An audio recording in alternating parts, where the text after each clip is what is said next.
If you want to improve the performance of your firm, the first place to look is your productivity, because most firms are punching far below where they could be. So let's define productivity. So productivity is a measure of output against the input. And there's a formula we use to calculate productivity, which is billable time divided by total time. Now, this is something we can measure, and it's very different to how productivity is described in common language. In common language, we say that we're productive if we get a lot done. If we're busy, we're productive. But in a business context, that is not accurate. In a business context, we define productivity by doing the right work versus the not right work, I suppose. So what is the right work? The right work is client work. So if we're working on client work, that's productive time. And if we're working on non-client work, that's non-productive time. And to even define it a bit further, work that is productive is assigned a billable rate. It's a billable activity, where work that is non-productive, it could be considered productive because you're doing marketing or you're doing training or whatever it is. It could be considered productive time for the business, but if it's not accumulating work in progress, it's not accumulating billables, it's not productive time. So it's very important to understand that. So productivity is the ratio of billable time to total time worked. Okay, so to calculate productivity, we need to look at the billable hours, the non-billable hours, giving us the total hours, and then from there we can calculate productivity by dividing the billable over the total hours.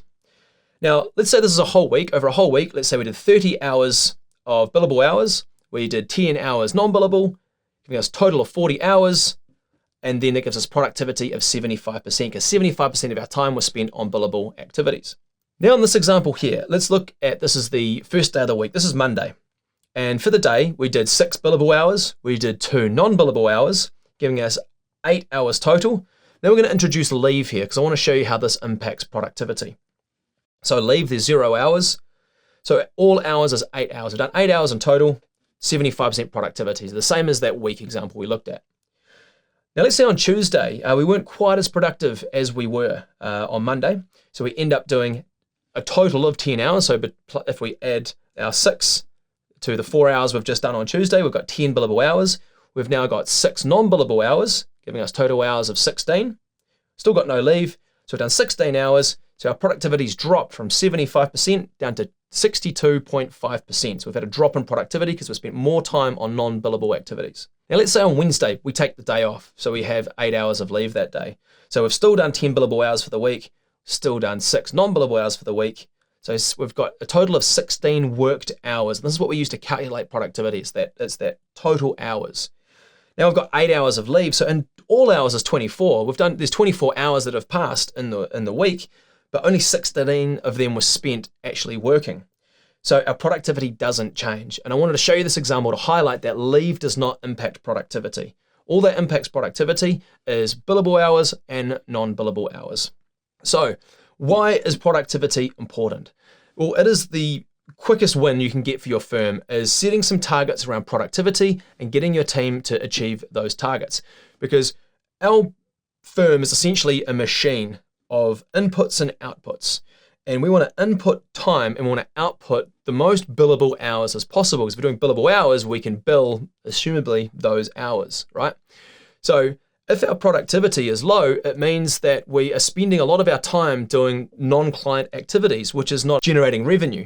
So we ideally want to be doing more revenue generating activities compared to non-revenue generating activities. Now, what's really interesting is we've benchmarked firms across multiple countries, and we've done, I think, 5 years of benchmarking now. And across all the different countries we've done, productivity at average across all these countries swings between 54 and 56%, which means we are confident in saying that you should be aiming for 55% productivity at a firm level. So that includes your administrators, right? So if you have, say, 5 billable people and 2 administrators, you're going to find that it's quite hard to get your productivity up and over 55% because you're quite administrator heavy. So this is something to be aware of, is your ratio between administrators versus billable people.